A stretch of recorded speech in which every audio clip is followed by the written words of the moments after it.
July 1924, 5 men emerged wary from the woods of Washington state after facing what many consider to be one of the most chilling claims of a Bigfoot attack in history.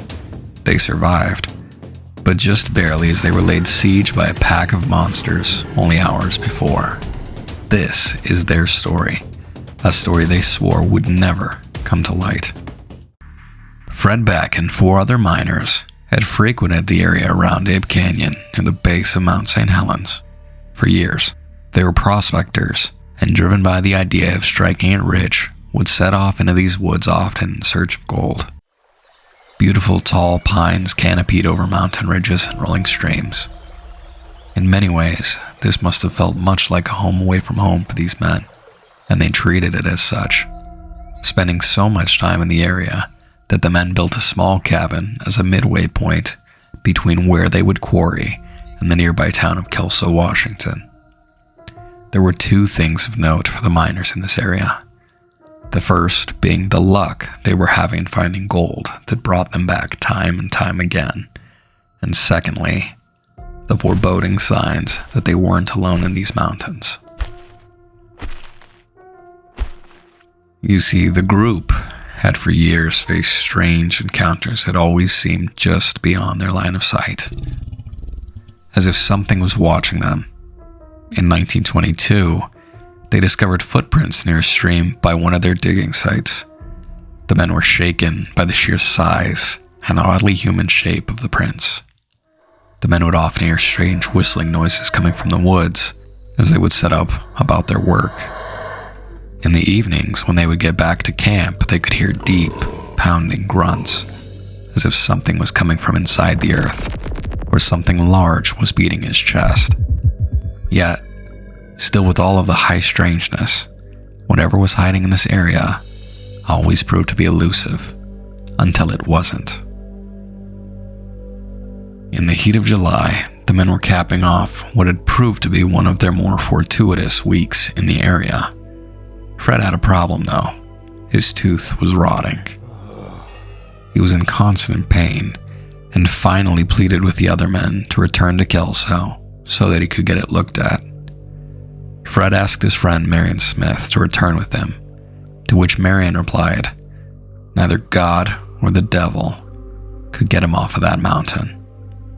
Marion didn't know that God was not there, but the devil was closer than he could have imagined. After more back and forth with the group, they finally relented and agreed that the following day they would return to Kelso. The group would spend the night at their cabin, and in the morning they would leave. As night neared, the men, exhausted, made their way back to their small cabin. It had been built to withstand heavy snowfall and rock slides, so it was robust but had no windows. On the inside there was little furniture. A single bed could fit 2 men facing each other, and the other men could sleep on the pine mats on the floor.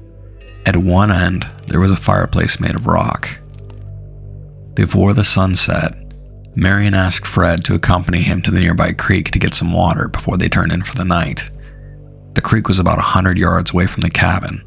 Even so, the men traveled together and carried their rifles for protection, and due to the anxiety surrounding the strangeness of the area. As they reached the water, Marion froze, and in an instant yelled and raised his rifle towards a nearby ridge.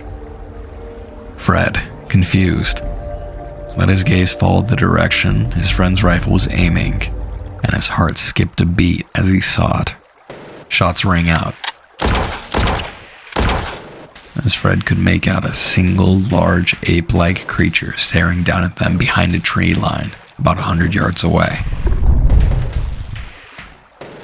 The rounds rammed into tree trunks in front of the creature, and bark careened off in all directions.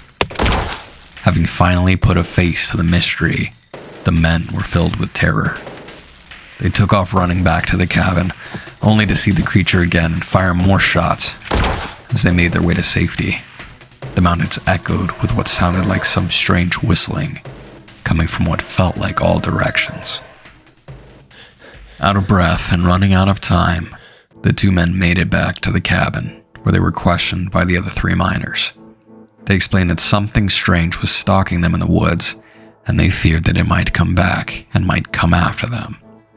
The 5 quickly shuffled into the cabin and barricaded the door. Rifles close at hand, the men discussed their options and decided that their only choice was to last out the night in the confines of these 4 walls. They decided not to light a fire in hopes of not attracting the creatures, and darkness found them all very quickly. Setting aside their anxieties, they decided to go to sleep. For a moment there was a lull, but around midnight a large object smashed into the side of the cabin, striking with such force that it broke free the clay insulation that was packed between the log walls. Moonlight bled into the cabin. A large piece of clay had fallen on Marion, who was now holding his rifle in hand and waving it back and forth as he kicked and screamed. Fred moved to Marion and helped him remove the clay, and rocks continued to bombard the walls. Driven by adrenaline, Marion shot up and rushed to the gap in the wall, peering out into the moonlight, where he could see 3 towering creatures illuminated in the darkness. Suddenly, the sound of large footsteps surrounded the cabin, as it sounded like several of those creatures were circling the men. Pinned and with no knowledge of what they were facing, the men fired blindly into the darkness, trying to hit something through the breaches in the walls. In a vain attempt to appease their attackers, they would only fire when the ape men would attack, allowing gunsmoke to clear slightly between the barrages of what seemed like boulders striking the walls. At one point, several of the creatures attempted to push down the walls themselves, but were unable to because of how sturdy it had been built. The creatures taunted the men, allowing there to be a pause between each of the attacks, as if perhaps the men had survived and could finally catch their breath before another attack would begin. During one attack, a Bigfoot thrust its hand through a hole in the wall and clutched one of the axes the men had in the cabin. Its hand was large and hairy, and it quickly retracted in an attempt to take the axe, something that an intelligent being would be able to use to break down the door the men had barricaded. Fred, thinking quickly, turned the head of the axe up, and it caught on a log before the creature could pull it from the cabin. Marion drew a revolver, and he fired at the hand, which dropped the axe to the ground. The men quickly heard large steps above them and realized the creatures were on the roof. They fired openly through the wooden panels where they heard the steps. Marion, in his anxiety, sang loudly, "If you leave us alone, we'll leave you alone, and we'll all go home in the morning," over and over, as if he was trying to appease the pack of mountain devils, as he called them.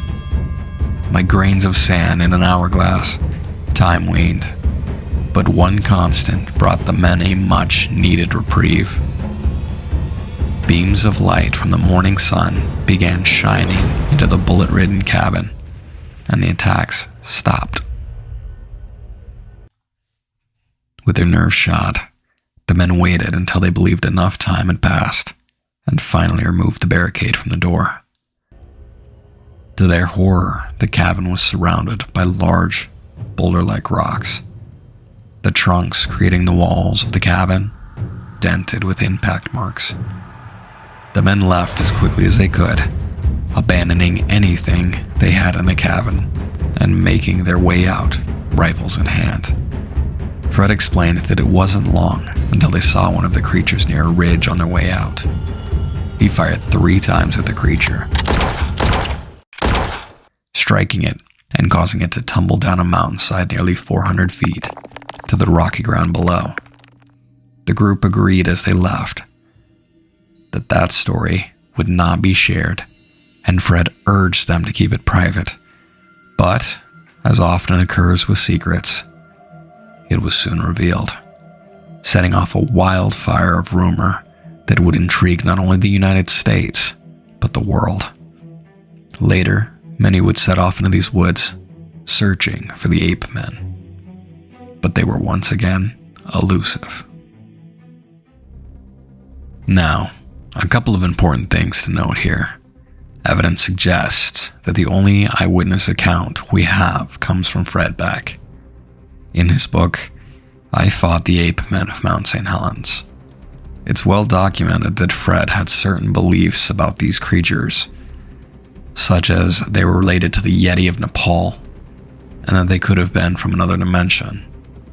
He also claims to have seen ghosts in his life, which he refers to as masters, and that those masters instructed him on how to find gold deposits in the area around Ape Canyon. Although the other 4 men did not come forward publicly to refute his claims, they also appear to have not gone on record to confirm them.